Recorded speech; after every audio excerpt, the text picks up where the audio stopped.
Take a look at this advertisement that was displayed on a bus stop in London, England, outside of St. Thomas Hospital. This was from earlier in the war, but since Israel just bombed another hospital in Gaza, it's become relevant again. So let's break this down. If the hospital next to this bus stop was in Gaza, Israel would bomb it. Yes, that's true, but context matters, and I'll get into that in a second. Israel would bomb it and besiege it, then torture and kill the people inside. This is going to get good, but before we get ahead of ourselves, let's start with the definition of besiege.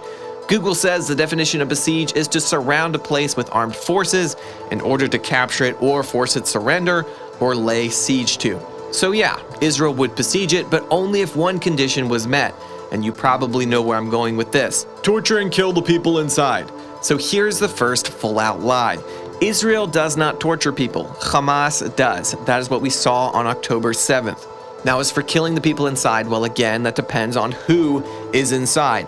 As has been the case with every hospital that Israel has bombed, besieged, and killed the people inside over the course of this terrible war, those people specifically are terrorists. Whether they are Hamas or PIJ or some other bloodthirsty Islamic bunch, it doesn't really matter because they are terrorists who have occupied a hospital and turned it into a military base of sorts, which I should mention is an actual war crime.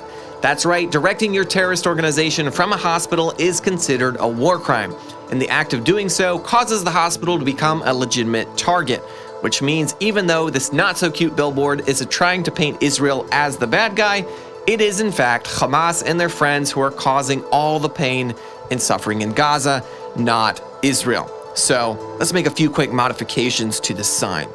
There, that's a lot better.